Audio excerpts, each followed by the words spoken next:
el pie plano y la escoliosis. Con respecto a la displasia congénita de cadera, ¿cuál es el objetivo principal, ¿no?, de esta actividad? ¿No? Ustedes tienen que reconocer los factores de riesgo, ¿no?, y los epidemiológicos que son claves para el diagnóstico, ¿no?, para que puedan ejecutar maniobras clínicas exactas, ¿no?, y elegir, pues, para el diagnóstico la imagen específica, para prevenir justamente la coxoartrosis precoz, ¿no?, y derivar oportunamente, ¿no? Ustedes tienen que dominar, pues, con respecto al tamizaje y manejo de la displasia de cerro y cadera, ¿no?, en la etapa de la lactancia, ¿no?, según la edad. Vamos a revisar cuáles son los conceptos base, ¿no? O sea, definición, epidemiología, etiopatogenia, ¿no? La- Las pistas, que son los factores de riesgo, ¿no?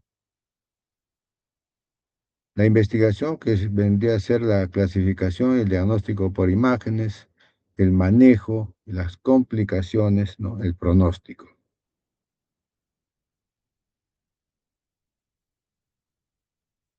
¿Sí?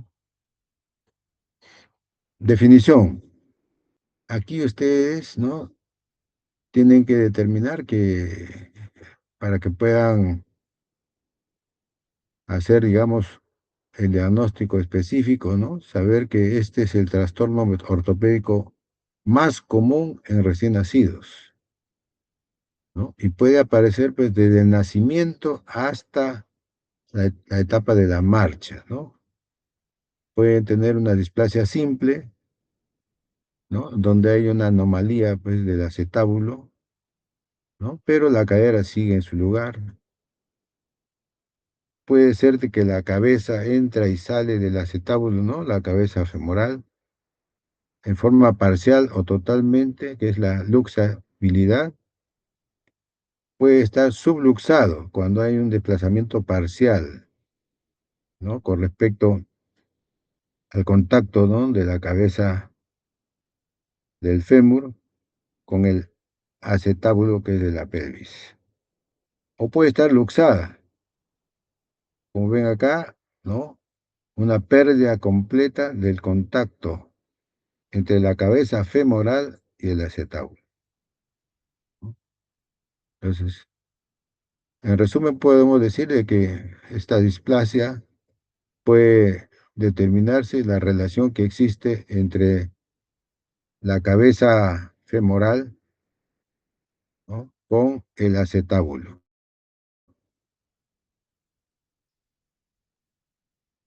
Desde el punto de vista epidemiológico, ¿no?, ¿cómo se presenta esta patología, no? 1 a 34 casos, dice, por 1000 nacidos vivos, o 1 por cada 500 o 1000. El predominio es en el sexo femenino. La cadera izquierda es la más afectada, sobre todo porque tiene una posición peso-occipito izquierda anterior en el útero. 80% puede ser unilateral y 20% puede ser bilateral, ¿no? Y entre el 1,2% se necesita, pues, un tratamiento activo, ¿no? La mayoría se resuelve a veces espontáneamente. La etiología, ¿cuál es la causa exacta? Se desconoce, ¿no? Pero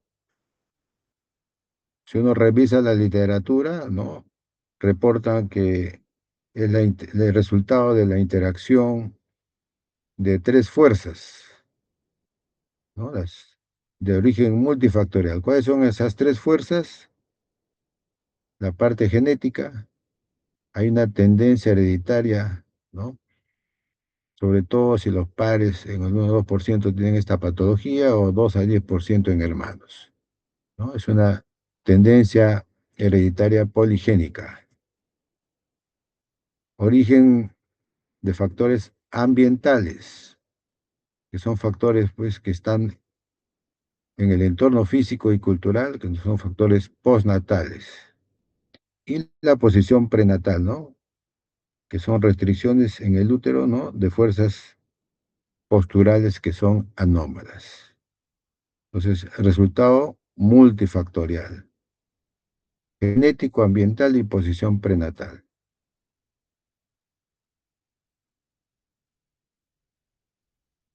¿Cuál es la teoría que la literatura reporta con respecto a la falla, ¿no? Que se genera pues en el desarrollo del acetábulo que es aplanado, ¿no? Y estrechamiento capsular, ¿no? Por el tendón de psoas. Igualmente hay una restricción mecánica, ¿no? Una menor movilidad fetal por la presentación pespodálica u oligohidramnios, que son factores de riesgo. Desde ya se están diciendo pues que en pacientes que tienen este tipo de presentación hay que evaluar siempre si es que persiste pues o presenta una displasia de desarrollo de cadera, ¿no? Por la parte de la restricción mecánica. La displasia acetabular primaria, que es el componente pues, hereditario, ¿no? En la formación y maduración del hueso, o una laxitud ligamentosa, que es producto de los efectos hormonales maternos causados por hiperlaxitud capsular, ¿no? Asociado generalmente a los factores hormonales estrógenos, ¿no? Por eso que es más frecuente en sexo femenino. Y aquí es importante cuando uno hace la historia clínica, ¿no? Del paciente, de la gestante en este caso, ¿no? Factores de riesgo, los niveles de riesgo alto, ¿no? Si es del sexo femenino, si hay antecedente familiar positivo o presentación podálica. Riesgo intermedio bajo, poco líquido, ¿no? Oligohidramnios. Si es un paciente también con mayor de 4 kilos, que es macrosómico, que es una primigesta, ¿no? O que tenga pues embarazo múltiples. Y uno tiene que determinar que estos factores de riesgo asociados también pueden investigar otras patologías ortopédicas que pueden estar asociadas, ¿no? A la displasia de desarrollo de cadera, la tortícolis muscular congénita, si el paciente tiene pues, una asimetría facial, el pie valgo, pie equino varo aducto o metatarso varo. El cuadro clínico va a depender de la edad. En menores de 3 meses, ¿no? Debemos hacer las maniobras, ¿no? De Ortolani Barlow, ¿no? Que son pruebas de provocación. El signo principal en menores de 3 meses, ¿no? Es el clic palpable, ¿no? Y la luxevalidad, ¿no? Por una marcada hiperlaxitud capsular. Entonces, vamos a ver en qué se presenta estos signos, ¿no? El Ortolani Barlow.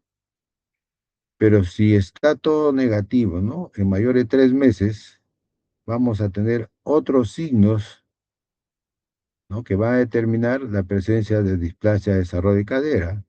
Por eso es que tiene ese nombre, que en el transcurso de la edad, ¿no? Puede presentarse. El signo de Galeazzi-Alice, ¿no? Que es la simetría en la longitud de las extremidades inferiores, ¿no? Como ven acá, altura de las rodillas. Uno está más alto que el otro, ¿no? Es el signo de Galeazzi. También puede tener, cuando uno hace el examen, limitación en la abducción. Cuando uno trata de abrir las caderas, hay pues, una restricción mecánica no severa al intentarlo, que no se puede. Los pliegues asimétricos, ¿no? Que generalmente se ve en la asimetría pues, inguino-vulvar, ¿no? Y el ascenso del pliegue propílteo, signos indirectos, ¿no? Tener en cuenta, de acuerdo a la edad, cuál es el cuadro clínico que se presenta.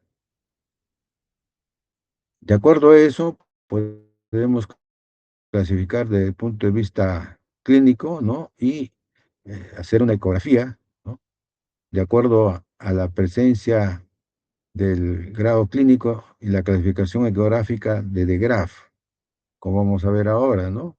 Si es una displasia simple, una subluxación o una luxación completa, desde el punto de vista clínico. Y desde el punto de vista ecográfico, ¿no? La clasificación de Graf, que son los ángulos que se determinan el alfa y el, ¿no? En el examen hecho ecográficamente, ¿no? Mide los ángulos alfa y beta, ¿no? Mediante la ecografía, sobre todo para determinar pues, si existe o no el grado de clasificación desde el punto de vista clínico, ¿no? Si hay una luxación completa, si hay una subluxación o cuando hay una displasia simple.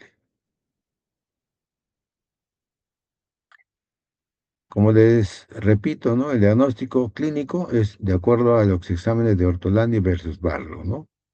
Ortolani se refiere pues, a la abducción, ¿no? Hacia afuera, indica que la cadera pues, está luxada y la maniobra la reduce, o sea, se vuelve a su lugar con un clic, ¿no? Palpable, ¿no? Y esto es lo que llamamos la alerta roja, ¿no? Si un ortolani positivo requiere pues, derivación inmediata al especialista para darle el tipo de tratamiento adecuado. El Barlow es aducción hacia adentro, ¿no? O presión posterior. En este caso, la cadera pues, estaba reducida, pero es luxable, ¿no? La maniobra pues, la saca de su lugar, ¿no? Exámenes auxiliares, sobre todo pues, en menores de 6 meses, ¿no? La ecografía es ideal pues entre 6 y 8 semanas, ¿no? Mes y medio a 2 meses. Y esto evalúa pues el techo cartilaginoso, ¿no? Para determinar la clasificación de Graf, ¿no? Ya que la cabeza femoral aún no está pues osificada. Mayores de 6 meses, ¿no? La regla del examen auxiliar más específico es la radiografía de pelvis, ¿no? Y ahí vemos la triada que se llama la triada de Putti, que es hipoplasia del núcleo femoral, mayor oblicuidad del techo, diastasis externa, ¿no? Y aquí hay una serie de líneas que describe la literatura. El más frecuente es las líneas de Shenton, ¿no? Que está dibujado acá. Es la línea de Shenton, que no está delimitado, digamos, uniformemente como en el otro lado, cadera derecha, cadera izquierda. Tener en cuenta, muy importante, que actualmente, pues, dentro del manejo de los tamizajes preventivos, ¿no? Está indicado, según las guías, la ecografía de 2 a 3 meses en todos los recién nacidos, sean de sexo masculino o femenino, sean prematuros, sean atérminos, sean postérminos, en todos está recomendado hacer una ecografía, ¿no? A los 2 o 3 meses de edad, como parte de la evaluación de despistaje. ¿Cuál es el manejo? Tenemos un recién nacido que el examen físico, en este caso el Ortolani Barlow, que se realiza, puede ser positivo, ¿no? O puede tener pues alto riesgo, como hemos visto ahí cuáles son los factores de alto riesgo, ¿no? Si está positivo y tiene factor de riesgo, ¿no? Derivación inmediata, envío urgente al especialista, ¿no? De traumatología infantil. Si no tiene el examen positivo y no existe factor de riesgo, ¿no? Hay que hacerle seguimiento, ¿no? Pediátrico normal. O sea, el control rutinario, como les decía, una ecografía a los 2 meses. Sobre todo si hubo factor de riesgo, pero el examen clínico es normal. Y hay que hacerle un seguimiento, ¿no? Hasta la deambulación autónoma del niño. Siempre revisar la cadera. Lo que no debes hacer, ¿no? Es abandonar el hábito, pues, de fajar al recién nacido de manera, pues, apretada, ¿no? Con los miembros inferiores en extensión y abducción, ¿no? Esta fuerza luxa la cadera es lo que se hacía antes, pues, ¿no? a todos los recién nacidos, ¿no? Le ponía como lo envolvían tremendamente para que no tengan pues ningún tipo de movilidad, ¿no? Lo que sí se debe hacer es mantener las caderas en posición fisiológica de flexión y abducción, ¿no? Y hay que promover pues el uso de portabebés ergonómicos, ¿no? Que respetan justamente la apertura natural de las piernas, como está en el dibujo acá. Esto es importante. ¿Cuál es el tratamiento? Menor de 6 meses, ¿no? Decían primero antes era conservador, actualmente, ¿no? El arnés de Pavlix, que mantiene la cadera centrada en flexión y abducción progresiva, ¿no? Ese es el tratamiento de elección en una displasia de desarrollo de cadera. Si se diagnostica después de los 6 meses, ¿no? O hay un fracaso en el tratamiento con el arnés de Pavlix, ¿no? Debemos hacer una reducción cerrada bajo anestesia, ¿no? Donde hay inmovilización con yeso pelvipédico, ¿no? Y si es mayor de 18 meses o tiene una displasia muy severa, ¿no? En este caso, pues hay que hacer un tratamiento quirúrgico, una reducción abierta, en este caso cirugía ortopédica, ¿no? Para liberar, ¿qué cosa? Las estructuras que están retraídas, ¿no? El tendón del psoas, ¿no? Y realizar, pues, osteotomías. Complicaciones. ¿Qué pasa si fallamos en el diagnóstico? El paciente puede tener, pues, un daño irreversible, ¿no? Con respecto al suministro de la sangre de la cabeza femoral, ¿no?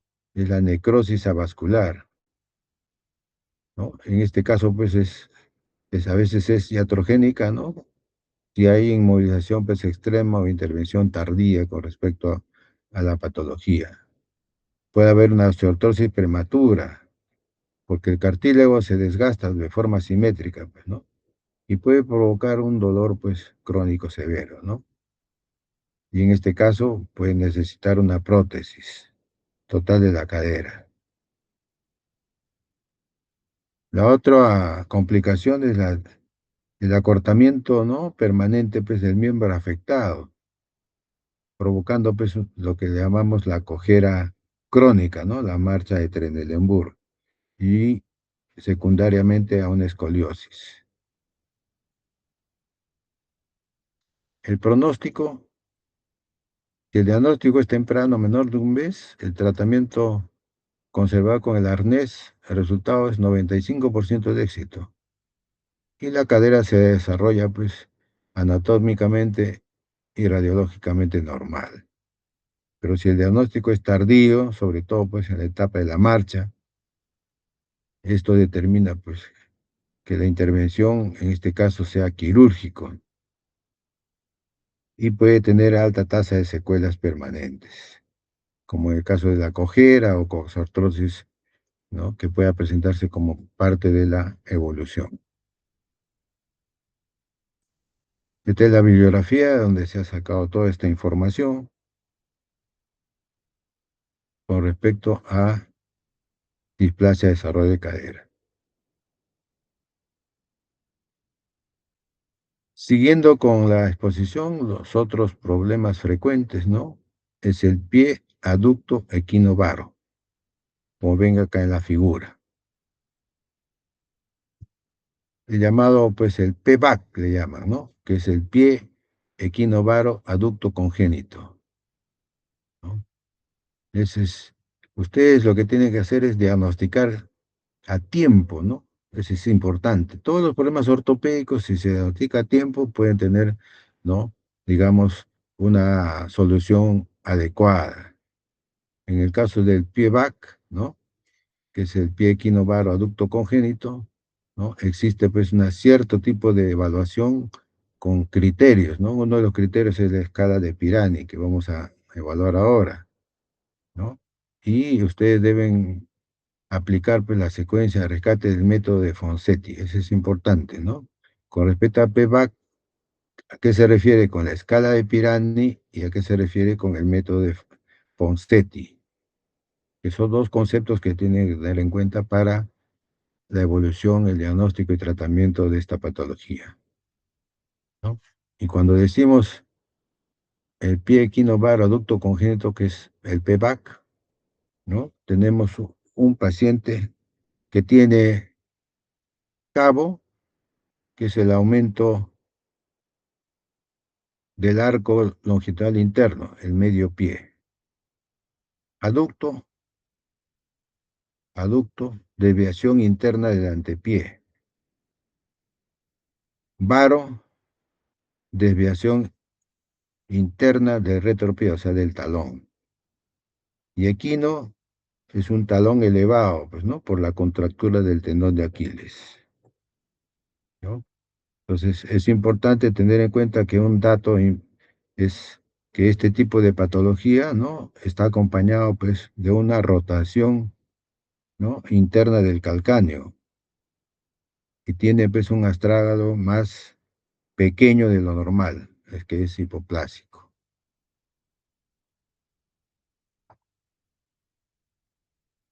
Esta patología es una deformidad bien difícil de entender, incluso para los ortopedistas. ¿Por qué? Porque no es pues una alteración única, sino, como ustedes ven acá, es un conjunto de qué, de alteraciones del pie, ¿no? Que tiene que entenderse, ¿no? De una manera pues tridimensional, compleja sobre todo. La incidencia, 1 de cada 1000 nacidos vivos, ¿no?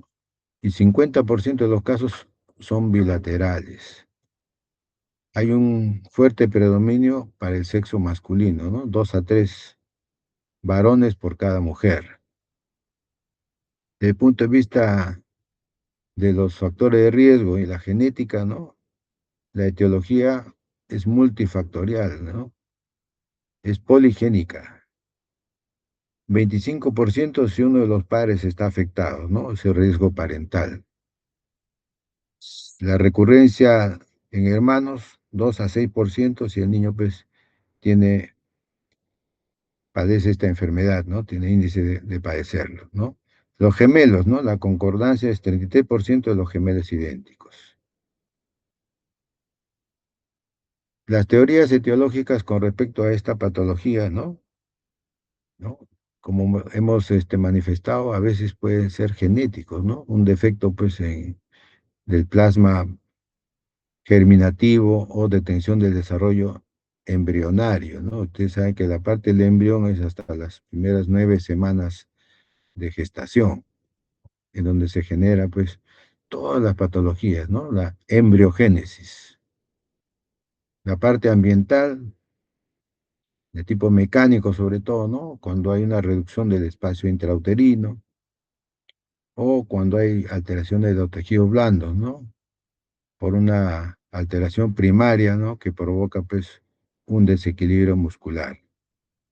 Todos estos factores van a determinar, pues, que la arteria tibial anterior hipotrófica más atrofia de la musculatura de la pantorrilla, que va a determinar pues, una retracción fibrosa de los ligamentos y tendones más cortos, ¿no? ¿El resultado cuál es? La subluxación o luxación de la articulación, pues, astrágalo-calcánea escafoidea, ¿no? Que es lo que llaman la deformidad CABE modificada. El cuadro clínico, ¿no? Es diagnosticado, pues, en el momento de nacimiento, ¿no? Puede haber una rigidez, o sea, una deformidad evidente, ¿no? Inmodificable, ¿no? Hacia la posición neutra con respecto cuando es unilateral. Si es bilateral, puede tener pues, pliegues cutáneos o asimetría. Si no se trata, pues el niño caminará pues, sobre el borde lateral, ¿no? De las puntas, formando pues callosidades, infecciones o imposibilidad de usar un calzado normal. El diagnóstico es exclusivamente clínico. Se puede hacer desde el punto de vista prenatal en las semanas 18 a 20 por ecografía, 80% de precisión, pero con una tasa de alta de falsos positivos. ¿no? Al nacimiento, como le decía, es clínico, ¿no? Posteriormente puede hacerse exámenes auxiliares, ¿no? Una radiografía, ¿no? O resonancia, no son necesarios en PVAC típico, ¿no? Solo son útiles para control de recidivas o síndromes, ¿no? Y en la radiografía, ¿no? En el caso de la radiografía, el ángulo del turco le llaman, ¿no? Que es una radiografía lateral en dorsiflexión forzada, donde ustedes ven que el ángulo calcáneo menor de 35, ¿no? Con la cabeza del astrálago plano. Es lo que llamamos el pie sambo, que vamos a determinar cuál es la característica. Y como le decía, ¿no? El sistema de puntuación clínica para evaluar pues, la gravedad del PVAC es la escala de Pirani, ¿no? Que es una escala que tiene 6 signos clínicos, ¿no? Donde van a determinar una puntuación máxima de 6 puntos, ¿no? Donde evalúa el borde lateral curvado, el pliegue medial, la cabeza lateral del astrágalo, el pliegue posterior, el equino rígido y el talón vacío, ¿no? Entonces, si sumas 0, 0,5 a 1, si están con máxima gravedad, es 1 en cada escala, 6 puntos es la gravedad, ¿no? Esa es la escala de Pirani para determinar la gravedad del PVAC, que es el pie equino varo aducto congénito. Entonces, ¿qué debemos hacer, no? Primero, identificar dentro del examen clínico el diagnóstico temprano en la sala de partos, primer día. Inmediatamente una derivación, un traslado pues al ortopedista pediátrico y él va a determinar pues el manejo, ¿no? Adecuado, ¿no? Sobre todo pues el gol estándar mundial actual de la cirugía, ¿no? Que es muy agresiva. La cirugía mayor agresiva está pues un poquito relegada, ¿no? Actualmente. Medidas preventivas de educación a los padres. Esto es importante, ¿no? ¿Qué vamos a comunicar a la familia? ¿No? Hay que explicar a los padres, pues, que esta patología, ¿no? Nunca será, pues, un pie totalmente normal. Esto es importante tener en cuenta, ¿no? Puede ser pequeño, puede ser rígido, o 100% puede ser funcional, pero puede tener, pues, cierto tipo de frustraciones tardías, ¿no? Hay que darle, pues, una información realista, ¿no? De acuerdo a lo que en el futuro puede presentar este paciente. Como le decía, ¿no? Puede recuperar sus funciones al 100%, pero, ¿no? Nunca va a ser un pie normal. Puede ser pequeño o rígido. El método de Fonsetti, ¿no? Que es el tratamiento adecuado, que es el que ha dado mejores resultados, mejor dicho, ¿no? Con respecto a la corrección. Ahí primero se corrige el cabo, ¿no? Que es elevar pues, el primer metatarsiano colocando el arco pues, en leva supinación. Después se corrige el aducto y varo, después el equino, ¿no? Para determinar que en este caso, ¿no? Posteriormente, pues el uso de hasta los 4 o 5 años, ¿no? Para evitar recidivas. Esto es importante tener en cuenta, ¿no? El método de Fonsetti es el que más resultados ha tenido en cuanto al manejo de estos pacientes, ¿no? Entonces, haciendo un resumen de lo que se hace con respecto al rescate de esta patología, primero tienen que identificarlo, ¿no? El diagnóstico 100% clínico al nacer, ¿no? Entonces hay que evaluar, pues, con la mnemotecnia. Acuérdense ustedes, cabo, aducto, varo, equino. Derivación urgente, no esperar. Hay que enviar de inmediato, ¿no? Al ortopedista pediátrico. La fase 3, que es de las semanas 1 a 6, manipulación en este caso, de la técnica de Fonsetti. La fase 4, la fase quirúrgica, medir con el examen de Pirani, ¿no? Para ver la gravedad, ¿no? De acuerdo a los puntajes que hemos revisado, ¿no? Para ver si es muy grave lo que tiene esta patología, ¿no? Y tener finalmente un mantenimiento pues de hasta de los 5 años, ¿ah? Con férulas que se colocan, ¿no? Y acá es importante pues educar a los padres, ¿no? Ese es determinante.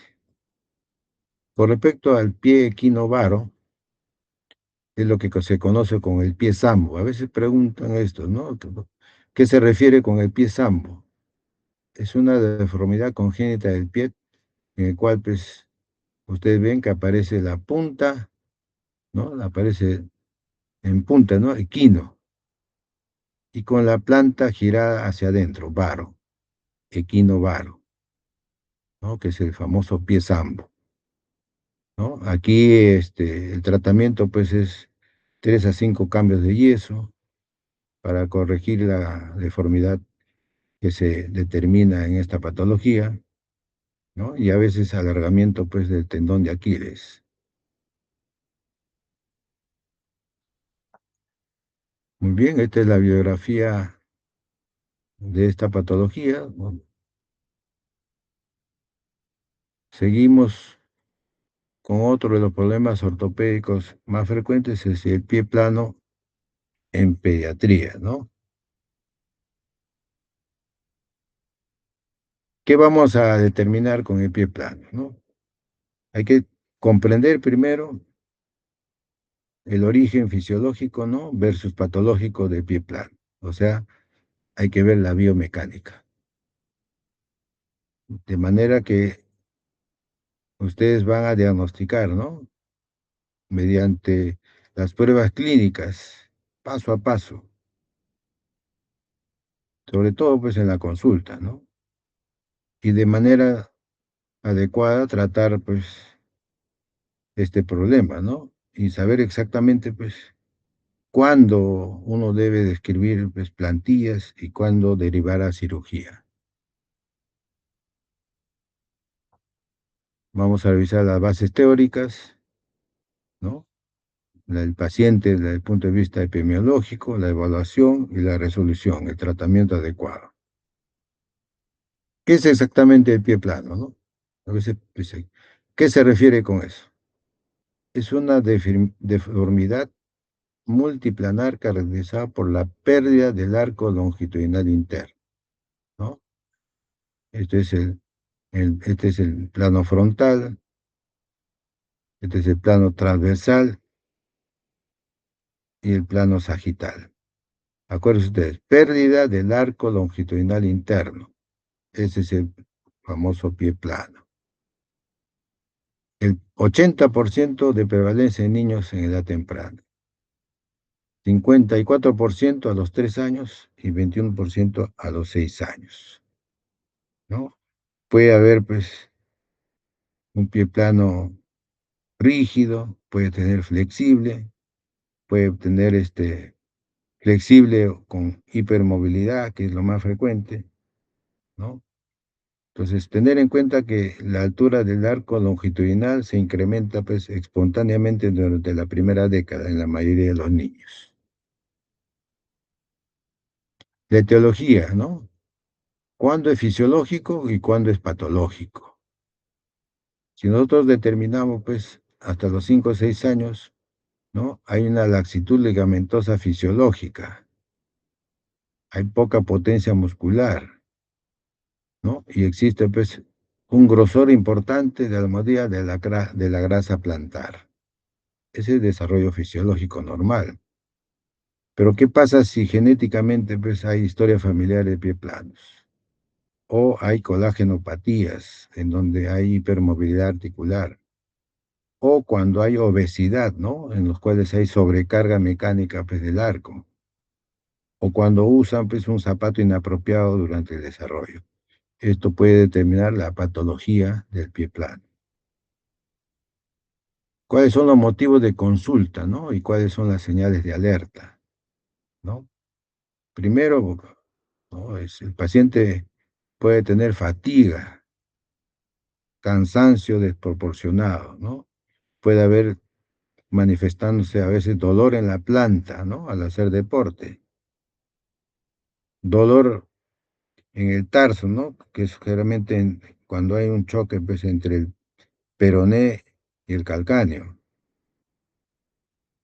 Hay un desgaste pues, asimétrico del calzado, que esto es importante tener en cuenta, o una marcha alterada, ¿no? Pero la mayoría cursan en forma asintomática. Esto es importante tener en cuenta, ¿no? Cuando uno evalúa y pregunta, ¿no? Con respecto a las señales de alerta. Desde el punto de vista diagnóstico existe la clasificación, ¿no? Del pie plano. Puede ser flexible más un tendón de Aquiles corto o puede ser rígido, ¿no? La variante normal es que sea flexible y en estos casos, pues la mayoría son asintomáticos, ¿no? Y se corrige pues su arquitectura en descarga, ¿no? Al levantar el pie o ponerse en puntillas, ¿no? La parte clasificatoria del pie plano flexible más el tendón de Aquiles corta, ¿no? Puede cursar con dolor o molestias al esfuerzo. Puede haber, ¿no? Limitación entre la flexión del tobillo, ¿no? Y cuando hay fatiga pues, rápida durante la actividad física. Y hay que tener bastante sospecha clínica cuando el pie plano es rígido, que se presenta en el 9% de los casos, ¿no? Y no se corrige, pues, cuando hay, pues, camino de puntillas, hay una alteración severa de la movilidad y que obliga, pues, a descartar, ¿no? Otros problemas, asociados a este tipo de alteración, ¿no? Que es el pie plano rígido. Para eso existe el examen, el podoscópico, ¿no? El podograma, como le dicen, ¿no? Para determinar si el pie es normal, que esté el arco interno adecuado, pie plano grado 1, pie plano grado 2, pie plano grado 3, ¿no? Hay que observar, pues, la huella plantar, ¿no? Para clasificar el grado de hundimiento del arco interno. El test de Jack, ¿no? Que es la extensión pasiva del primer dedo, ¿no? Si el arco se forma y corrige el valgo, no se clasifica como pie flexible. Y el test de Fonseca, que se pone al paciente de puntillas, ¿no? Si el retropié pasa, ¿no? De valgo a varo, es un pie flexible, ¿no? Pero si el retropié permanece en valgo, o sea, rígido, ¿no? Es una sospecha que tenemos que tener en cuenta que es patológico. Acuérdense, ¿no? El examen físico, la guía de exploración, el podoscopio, el test de Jack y el test de Fonseca. Tratamiento, ¿no? En el paciente pediátrico con pie valgo, pie plano valgo, si está asintomático, si es flexible o si es rígido. Si está asintomático, observación clínica regular. Siempre hay que evaluar, ¿no? Hay que dar un calzado adecuado, no requiere plantillas y es la mayoría de los casos. Si está con un pie plano sintomático flexible, ¿no? Hay que prescribir plantillas ortopédicas, ¿no? Fisioterapia y ejercicio de estiramiento, ¿no? Sobre todo en el gemelo y el sóleo. Pero si es un pie plano rígido, hay que derivar al traumatólogo, ¿no? ¿Para qué? Para que valore la intervención quirúrgica, ¿no? En este caso, ¿no? A veces hay que tener alargamiento del tendón de Aquiles. Complicaciones. Dolor progresivo, ¿no? Puede haber una limitación para la actividad física, ¿no? Sobre todo si es un niño, pues, que tiene, pues, que estar jugando, practicar un deporte, ¿no? No puede hacerlo porque siente este tipo de manifestación. Puede tener una marcha claudicante y aquí puede alterarse pues las rodillas y las caderas debido pues a una distribución de las cargas, ¿no? Y en pies rígidos no tratados, ¿no? Puede haber una artrosis temprana y hay un dolor crónico incapacitante.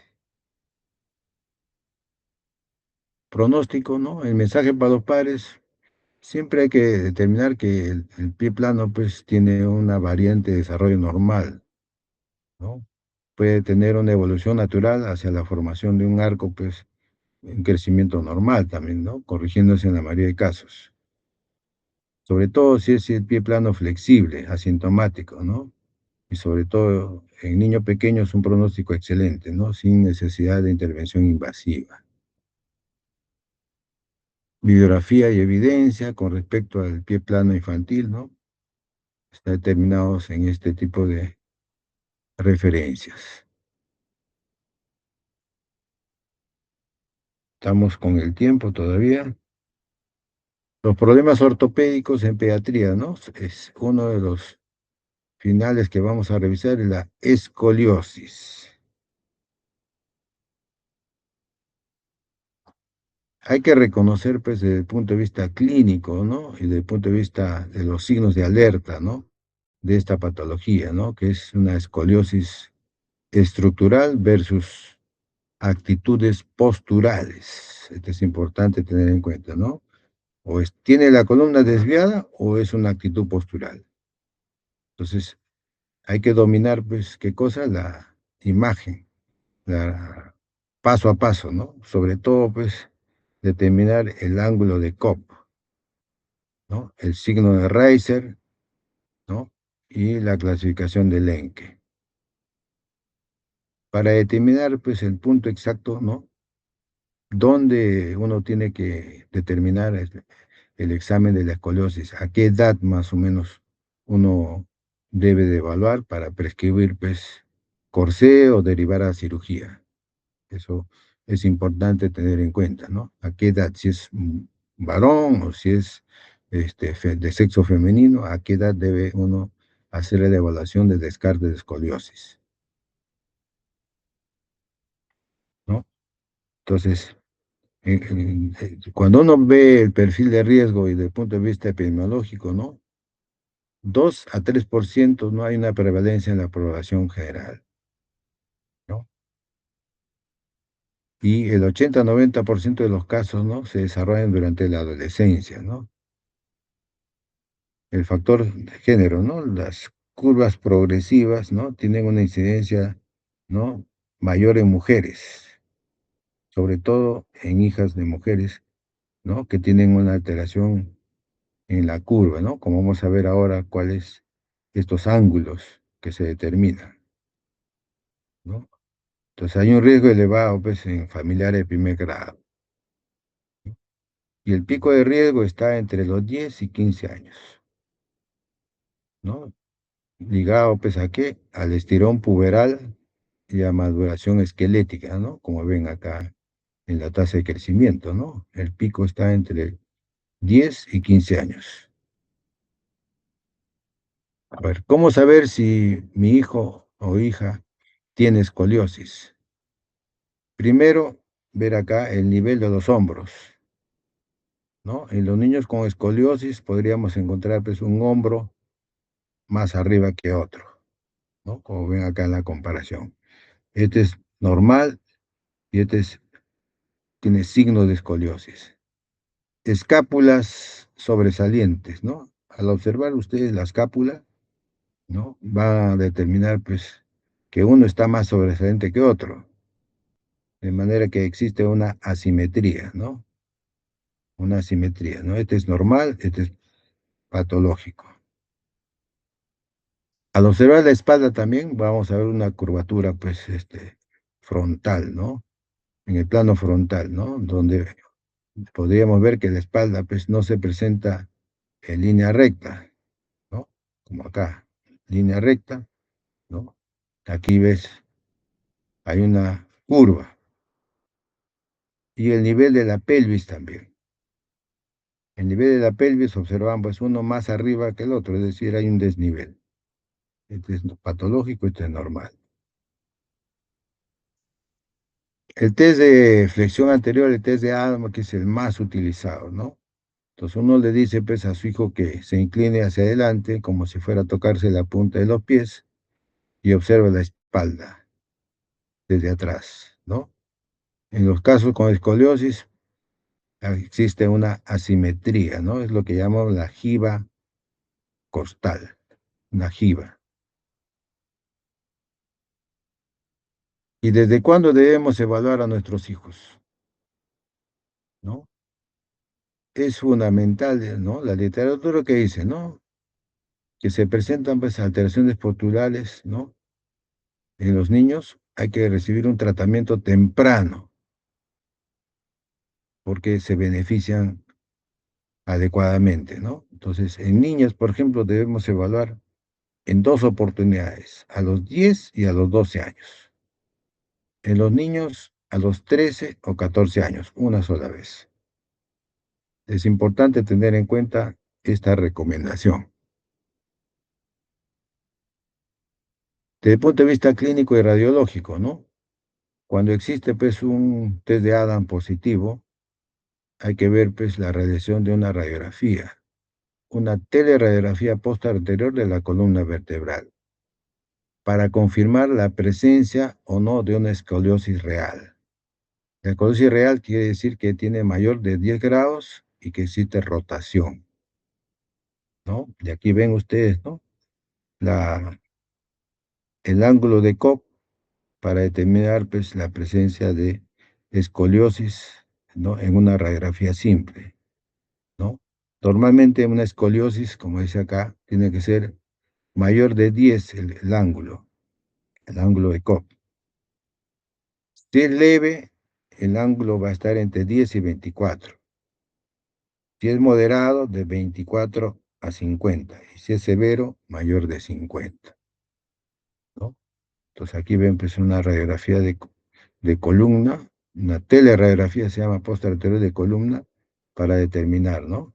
Y acá está la numeración, ¿no? Una vértebra apical es una más desviada al eje vertical, la uno, esta.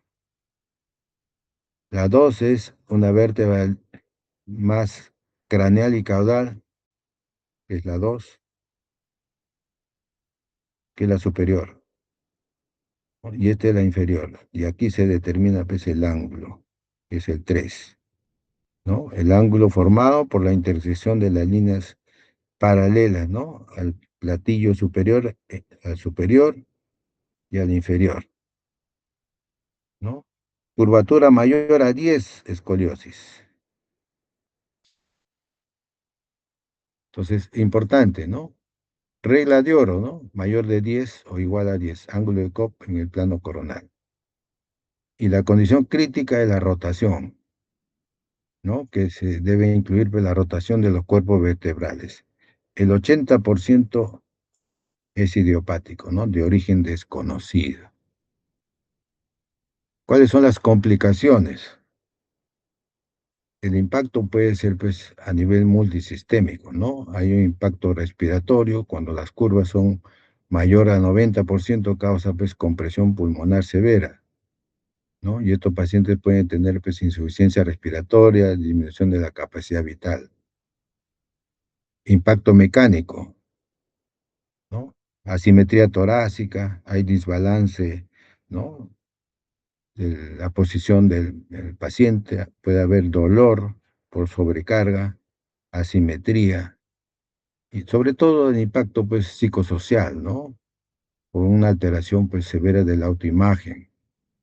Pues aquí los pacientes pues, se aíslan, ¿no? Tienen un pobre funcionamiento social desde el punto de vista en el adolescente sobre todo, ¿no? El otro es, dentro del manejo, de están pues el ángulo de Cobb, ¿no? Y el test de Reiser, ¿no? Que es una radiografía donde ven acá ustedes, ¿no? Si hay, de acuerdo a eso, ese tratamiento, ¿no? como le decía, ¿no? Si es un ángulo de COP de 11 a 25, ¿no? Seguimiento cada 4 a 6 meses. Eso es una escoliosis leve. Igualmente acá, en el type 3 de Reiser, tratamiento es observación. No hay un signo de osificación de la cresta ilíaca, ¿no? Que eso es lo que determina acá, en este tipo de radiografía, ¿no? El tratamiento puede ser de corsé, generalmente en pacientes inmaduros, o Reiser menores de 3 y curvas de COP mayores de 25. Tratamiento quirúrgico en pacientes con grado de COP mayor de 50 o Reiser tipo 3, ¿no? Reiser 3. Esto generalmente lo hace el ortopedista, pues, ¿no? Pero uno tiene que conocer más o menos qué es lo que puede evaluar de acuerdo a la radiografía y el test de Reiser y el test de COP, el ángulo de COP. Entonces, desde el punto de vista de la cirugía, ¿no? Como hemos dicho, ¿no? Tiene que ser un test de COP mayor de 50, el ángulo mayor de 50 y un test de Reiser de 3, ¿no? Ahí hay que hacerle pues una artrodesis vertebral posterior, ¿no? Que es una técnica, ¿no? Donde se realiza la exposición de tornillos pediculares, ¿no? Es una máxima corrección, ¿no? Desde el punto de vista de la biomecánica, ¿no? La parte de cirugía. Bueno, esta es la bibliografía de esta charla. ¿Alguna pregunta?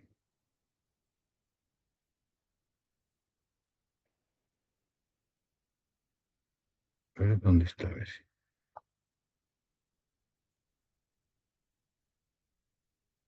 ¿Alguna pregunta con respecto al pie plano, al pie equinovaro congénito, al pie back, ¿no? Con respecto a la displasia de desarrollo de cadera, con respecto a la escoliosis, ¿no? Que son las 4 patologías ortopédicas más frecuentes. Todo ¿Alguna claro, doctor. pregunta? Todo claro, doctor. Ya, muy bien. Ya está esta charla compartida en el aula virtual, ¿ya? Para que puedan revisarla. Ya, muy bien. Será hasta otra oportunidad, siendo las 3:29, exacto.